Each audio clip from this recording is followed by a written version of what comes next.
Vice President Harris, in your last run for president, you said you wanted to ban fracking. Now you don't. You wanted mandatory government buyback programs for assault weapons. Now your campaign says you don't. You supported decriminalizing border crossings. Now you're taking a harder line. I know you say that your values have not changed. So then why have so many of your policy positions changed?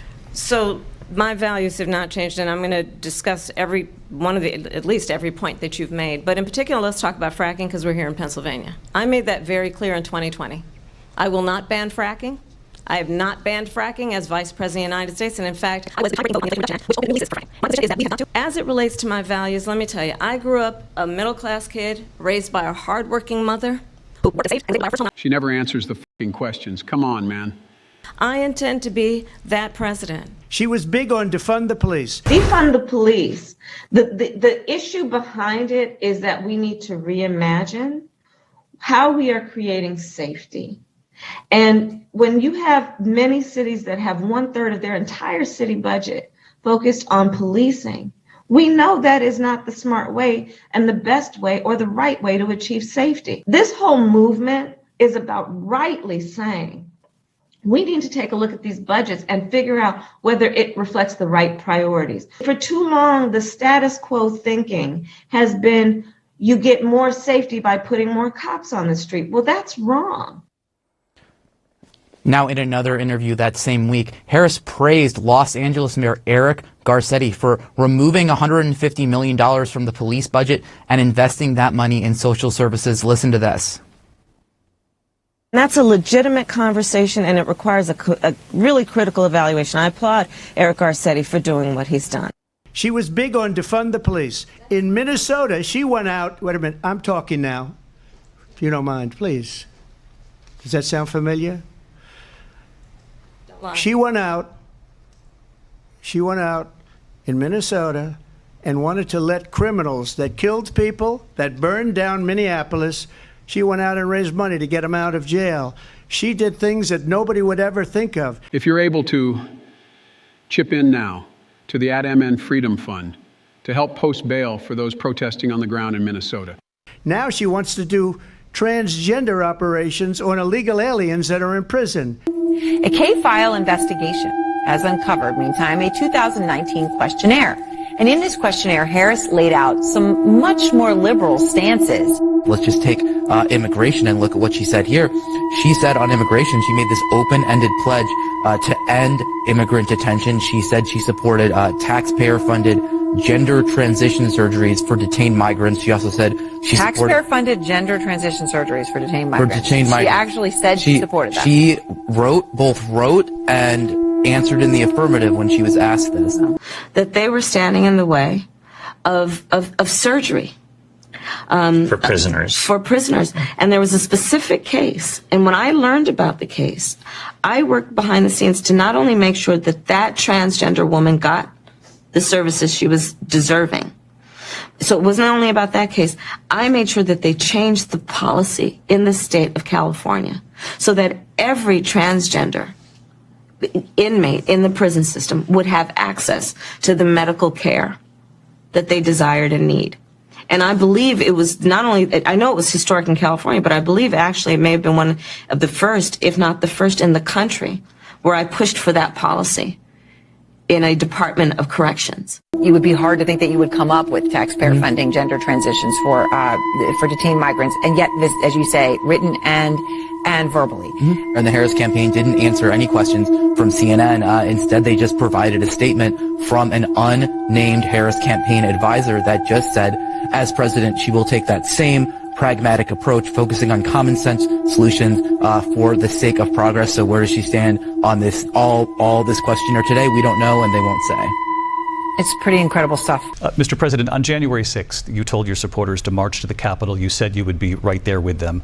The country and the world saw what played out at the Capitol that day, the officers coming under attack. Aides in the West Wing say you watched it unfold on television off the Oval Office. You did send out tweets, but it was more than 2 hours before you sent out that video message telling your supporters to go home. Is there anything you regret about what you did on that day?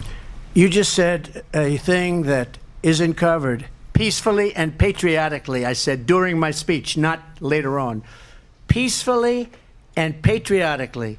And nobody on the other side was killed. Ashli Babbitt was shot by an out-of-control police officer. Showing a couple of people that were actually helping Capitol Police on that day. Watch this. How you doing, man? Good. Stay safe, all right?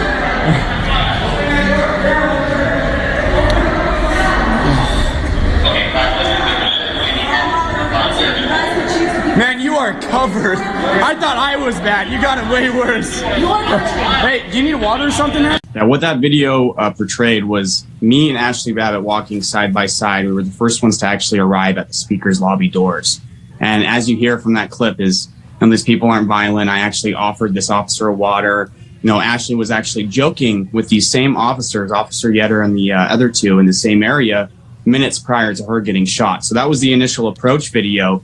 And the actual documentation of the shooting really even tells a much larger story than that, and really seems to disprove what mainstream media and our government have created as the official narrative around Ashli Babbitt.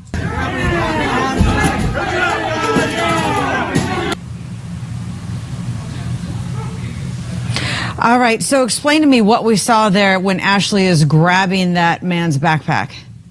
Yeah, so Ashli was actively trying to disarm these people, trying to calm them down throughout this entire kind of confrontation with these police officers. She continuously got in between the officers and Zachary Alam, who was that agitator you see that she grabs the backpack of.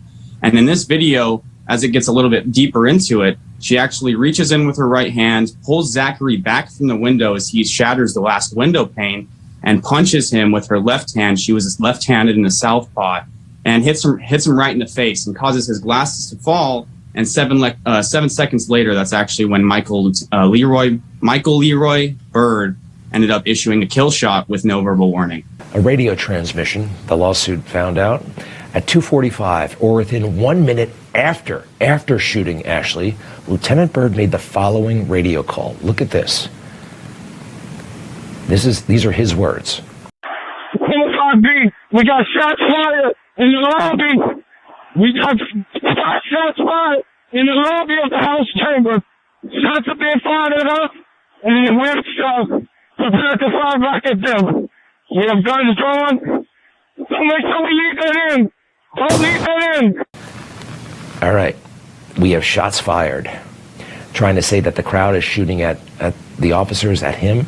There was 1 shot fired, and it went from Byrd to Babbitt. That's it. Out-of-control police officer that should have never, ever shot her. It's a disgrace. Lieutenant Byrd's police powers also were revoked for a prior off-duty shooting into a stolen moving vehicle in which the occupants were teenagers or juveniles. The stolen vehicle was Lieutenant Byrd's car.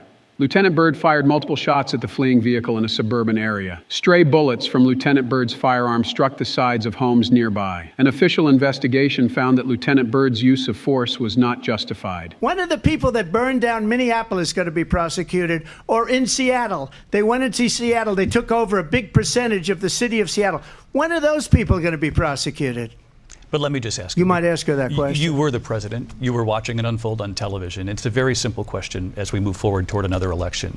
Is there anything you regret about what you did on that day? Yes or no? I had nothing to do with that other than they asked me to make a speech. I showed up for a speech. I said, I think it's going to be big. I went to Nancy Pelosi and the mayor of Washington, D.C.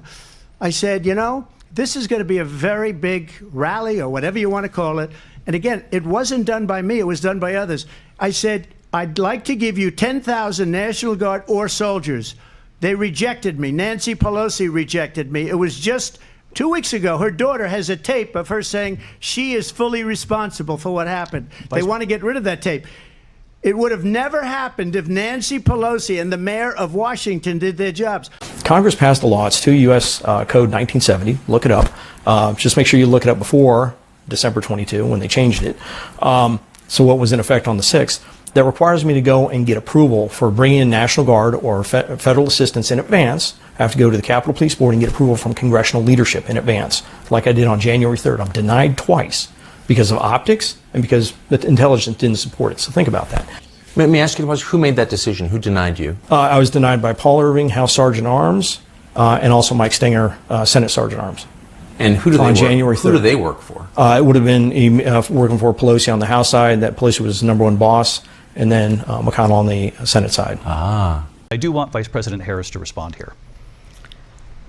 I was at the Capitol on January 6th. I was the vice president-elect. I was also an acting senator. I was there.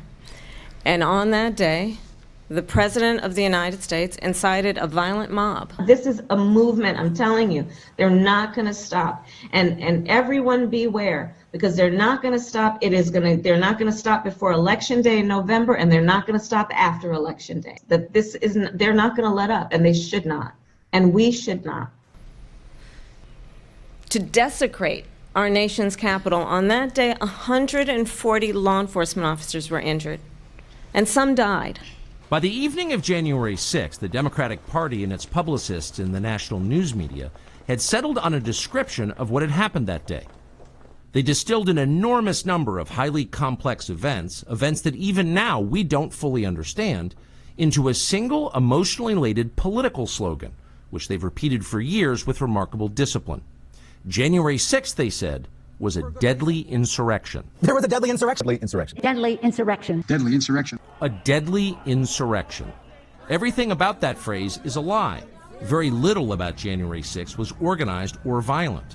Surveillance video from inside the Capitol shows mostly peaceful chaos. But the slogan worked. To prove the insurrection was deadly, propagandists pointed to the death of an officer called Brian Sicknick. At first, they told the country that Officer Sicknick was murdered with a fire extinguisher. Officer Brian Sicknick died after being hit in the head with a fire extinguisher during the fight. It was a lie, untrue in any way. But only after that lie had hardened into conventional wisdom did the newspaper bother to retract it. The New York Times has quietly retracted its story about the death of Capitol Police Officer Brian Sicknick. Brian Sicknick, himself a Trump voter, had been transformed without his consent into a political martyr of the left. His memory was shamelessly exploited by the incoming Biden administration. In February of 2021, Sicknick's body lay in state in the Capitol Rotunda, where a parade of unscrupulous politicians made use of it. Here is surveillance footage of Sicknick walking in the Capitol after he was supposedly murdered by the mob outside. By all appearances, Sicknick is healthy and vigorous. He's wearing a helmet, so it's hard to imagine he was killed by a head injury. Whatever happened to Brian Sicknick was very obviously not the result of violence he suffered at the entrance to the Capitol. This tape overturns the single most powerful and politically useful lie that Democrats have told us about January 6th.